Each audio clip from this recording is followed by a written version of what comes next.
Salinga, shugaban gidauniyar Salinga kuma wakilin matasan Zuru, sannan media consultants wanda yake ƙarƙashin SUS, wanda a halin yanzu muna tare da shi a cikin wannan tarago. Salisu Umar Salinga, barka da kasancewa tare da mu. To barkan mu dai.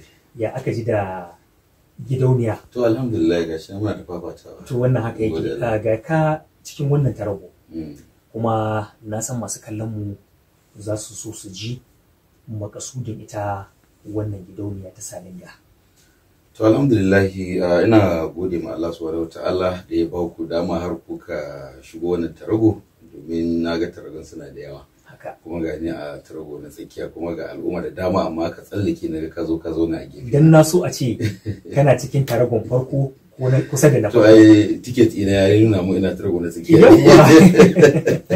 Haka yake. To alhamdulillah kafin na samu ka tambaya gaskiya na ji daɗin shigowa wannan gida, domin gaba ɗaya na zama ba kauye a cikin wannan gida. Kaman yaya? Yawwa, studio ɗin kuma gaskiya na ruɗe. Wato ɗakin ɗaukan wannan shi. La ilaha illallah. Gaskiya. Kuma dai wannan biyar Allah ya saka mishi da alheri. Domin gaskiya na daɗe mu ga studio wanda ya kawatar da ni irin wannan. Alhamdulillah. Wuri yayi kyau. Gidauniyar Salinga wanda aka fi da Salinga Development Foundation an girgire to ne sanadiyar wani shiri da ake a talabijin na taimakon al'umma, wanda yake daga bisani sai muka ainihin bude mata office har muka yi mata rajista na CAC na ainihin foundation domin ci gaba da ainihin taimaka ma al'umma. Shirin da ake yi a wancan lokacin ana taimakawa marasa lafiya, musamman ma wanda suke asibiti ba su da abin da za su iya biyan kuɗin magani da makamantansu. Sannan kuma abin da ya shafi kuma batutuka na aure, domin aure in ka je kotu zaka ga aure na ta mutuwa. Haka.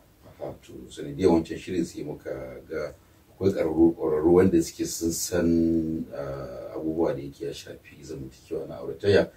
Mukan gayyato su haka su ainihin sasanta tsakanin mata da maza, sannan kuma daga bisani ko muka ga babban ma abin da yake kawo rashin ainihin zamantakewa mafi yawanci babu ne yayi yawa. Dan da kace maka babu, to akwai matsala a gida. So wannan abubuwa suna ɗaya daga cikin manyan ababe da muke yi a cikin foundation. Sannan kuma uwa uba ko yadda ainihin sana'a entrepreneurship kenan. Wannan su ne muka sa a gaba cikin Salinga Development Foundation. To kai batutuwa da dama a dangane da wannan gidauniya ta Salinga. Ka san a kowane lokaci gidauniya ba ta tafiya ta mutum ɗaya. Tana iya yiwuwa a haɗa ƙarfe da ƙarfi guri guda wajen cimma abin da ake bukata. Shin wannan gidauniya ta ku tana tafiya hannu da hannu ko kuma kafaɗa da kafaɗa da gwamnati wajen ganin, tunda ita gwamnati a kowane lokaci tana ƙoƙarin ganin ta inganta rayuwar matasa ta fuskan sama musu aiki da waɗansu abubuwa da makamantan irin wannan, domin ta kare su daga shiga bangan siyasa ko kuma ta'addanci a unguwanni da sauran makamantan irin haka. Ta yaya Salinga Foundation take haɗa hannu da hannu ko kuma kafaɗa da kafaɗa da gwamnati wajen gudanar da waɗannan abubuwa da ka lissafo? Actually, gwamnati ta taimaka mana ta gurin ba mu gurare inda za mu koyar da sana'a. Babban abin da za mu iya cewa muna alfahari da gwamnati kenan, musamman ma gwamnatin jihar Kaduna. Mun rubuta mata muna so ta ba mu guri inda za mu koyar da mata da kuma matasa sana'a, kuma ta ba mu guri a nan tsakiyar jihar Kaduna. Duk da akwai lokacin da muka rubuta mata muna buƙatar kayayyaki na koyar da sana'a kamar su keken ɗinki da makamantansu. Lokacin nan an yi approving to, amma inda za mu je mu an shi kayan ne kuma daga nan kuma abubuwa suka tsaya. To sai muka haƙura kawai muka basu, don muka ci za mu ci garabi abubuwan gwamnati, abubuwa suna mata yawa, sai muka shiga al'umma muka abu na. Amma dai babban abin da muka gode ma gwamnati shine ta ba mu guri da muke ainihin koya ma al'umma sana'a. Mafi akasari more mu irin waɗannan abubuwa al'umman da suke cikin gari sun fi amfana. Mutanen da suke karkara za ka samu ba su ma san ana yi ba, sai dai su ji labari yau an yi kaza, yau wata gidauniya daga ƙasar waje ko cikin gida ta zo tana taimaka ma kuma. Amma su mutanen da suke karkara mafi akasari za ka samu ba su san irin wannan abun ba. Shin ko gidauniyar Salinga tana da tunani wajen shiga yankunan karkara domin tsamo ire-iren irin waɗannan matasa, ganin ta taimaka musu, koko al'amuranku ya tsaya ne a cikin gari. Already ma muna karkara don muna da branches. Salinga Foundation tana da branches a duka jihohi 19 da muke ci a na kasan nan. Na arewacin Najeriya. Muna da shi a Sokoto, muna da shi a Plateau, muna da shi a nan headquarter ɗin wani ninkin akwai a birnin Kebbi akwai. Inda baka tunani da zan iya gaya maka mana abubuwa da yawa shi yasa muke da rasa da yawa. Yanzu kai member ɗinmu ne na Salinga Foundation in ka tafiya ta kai ka wani guri. Indiya arewacin Najeriya ne ko kiran waya za ka yi ce min ni fa na fi tsinci kai na a wani guri ko da ƙauye ne za mu kira waya za ka yi mamaki za baka masauki za baka gurin kwana. Kamar mutumin da yake so ya kasance a cikin wannan gidauniya ta Salinga ba mamaki ina da abin da zan taimaka ko kuma wancan yana da abin da zai taimaka ko wancan tana da abin da za ta taimaka ta yaya zan samu kaina a cikin wannan gidauniya ta Salinga. Abu ne mai sauki. Muna da ofis ɗinmu da ke NUT Conference Hotel Mogadishu a nan garin Kaduna. Sannan kuma muna da lambobin waya da muke ba mutane idan mutum yana da sha'awa da za mu yi mishi tambayoyi. Abu ne da muka sa a gaba shine ba ma ɗaukan wanda ke ba shi da aiki gaskiya, wanda ke ba shi da sana'a. Dole da yanzu za ka kasance tare da ya zama kai kana da sana'a na hannu ko kuma kana aiki ko dai wani abu. Amma haka nan kawai baka yin komi ba ma ita so mutum yana so yana sha'awa headquarter ɗin muna nan a Kaduna ne zai iya zuwa inda muke nan NUT Conference Hotel a nan ne ainihin office ɗin mu yake. So kuma ko da yaushe mutum ya gana da sha'awa zai iya zuwa wannan gurare ya same mu insha Allah. Wannan kenan ta yaya za ka bayyana ma al'umma yadda kuke gudanar da ayyukanku sannan kawo yanzu da muke wannan tattaunawa da kai a nan cikin Taraba adadin mutane nawa kuka taimaka ma ko kuma kuka koyar da su sana'o'i daban-daban? To ka yi tambaya guda biyu. Adadin mutane nawa muka taimaka ma sannan ko muka koya ma sana'a. Ba zan iya gaya maka adadin mutanen da muka taimaka ma ba don sun fi dubu. Ta kowane bangare mana taimako. Kamar da ya ce maka ɗazu ta bangaren sasanta aure mana empowering wato a tallafa mutum ya kama sana'a muna yi.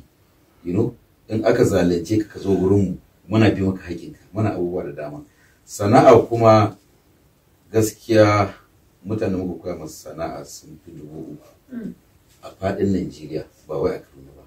Yanzu haka presently muna da center ɗin mu a birnin Zazzau inda marigayi mai martaba Shehu Idris zai bamu wani katafaren gidan sama ya ce mu je mu ci gaba da koyar da mutane saboda mun je Zaria kaga na an samu ka tabbata na shiga karkara kenan mun je mun koyar da mutane sana'a kusan mutane 200 da wani abu a nan fada muka yaye su da ya gani sai ce to ai ga gidan sama ba a kuma da shi mu ci yanzu haka in ka tafi gurin za ga ana koyar da ainihin mutane sannan kuma bayan haka ci gaba da an samu ka tambayan ka yadda kuke gudanar da yau yanzu haka Central Bank CBN kenan sun zo har sun yi engaging tare da su muna koyar da mutane sana'a sannan mu train din su kuma a ba su tallafi wanda za su je su dogara daga miliyan 1 zuwa miliyan 10 amma ba tallafi bane loan ne sorry.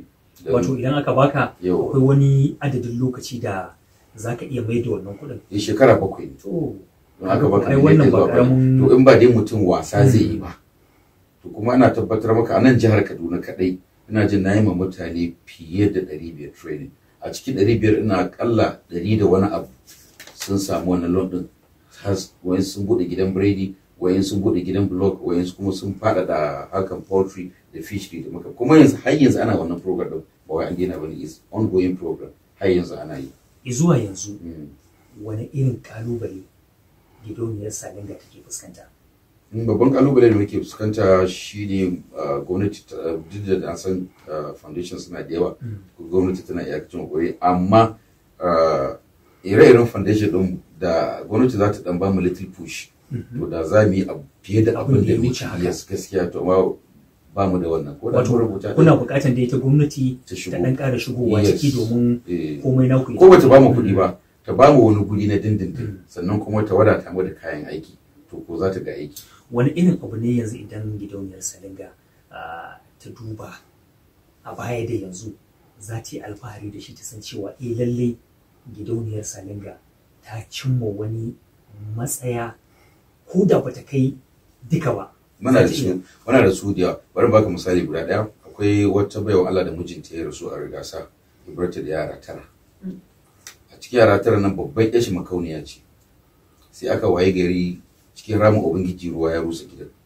Da aka zo aka gaya mana, muka je muka gina mata ɗakuna guda 3 da kitchen da toilet. Sannan kuma aka yi rashin dace wani ya je ma ita wannan yarinyar ciki, so muka jira da tawo muka zo kuma muka ɗora mata aure ƙarƙashin foundation ɗin. So kullum na ga wannan abun nakan gode ma Allah. Kaɗan fa daga cikin abubuwan da muka yi. Idan za ku yi irin wannan abubuwan, ba wani ɗan abu da kuke bukata daga hannun shi wannan da za ku tallafa masa, ma'ana kamar yanzu ka kawo maganar gini, misali sai a ce akwai wani kaso da mai shi a kai da za mu tallafa muku me yi shi ne kawai al'umma suke taimaka mu je mu mutum aiki ba, kai da za mu taimaka muku ba a ya zama kuma raba ne. A ƙarshe me kiranka? To kira na ga ainihin al'umma shine kowa ya tashi ya kama sana'a, entrepreneurship, domin aka ce za mu tsaya ga aiki wa going nowhere. Entrepreneurship shine ya kai China inda suka kai yau sana'a. So muna fata gwamnati ta riga taimakawa, kuma ta ma tana yi, musamman ma wannan abin da na ga maka na Nasal Bank din nan wannan CBN, ba karamin taimakawa mutane suka yi ba kwarai da gaske. Miliyon al'umma sun fa'idantu kuma suna kan fa'idantuwa da wannan. To muna godiya bisa kasancewa da kai da mu cikin wannan taro. Mun kuma gode kwarai da gaske. Muna fatan nan gaba idan ka ji kararrawar mu ta fara bugawa, to za ka yi yunkuri wajen zuwa da sauri. Insha Allah nan gaba ma ticket ina zan kokarin shi samu da ta rago na ɗaya ne. Yau abin da nake so kenan da wato assalamu alaikum. Wa alaikum assalam wa rahmatullahi, masha Allah. To masu kallon mu a daidai wannan lokaci, wannan gaba kuka saurari tattaunawa da muka yi, ko kuma wato kuka kalli wannan tattaunawa da muka yi da shugaban gidauniyar Salinga, wato Salisu Umar Salinga, inda ya yi muku bayani dalla-dalla dangane da wannan gidauniyar ta Salinga. Da fatan Allah ya samu dace.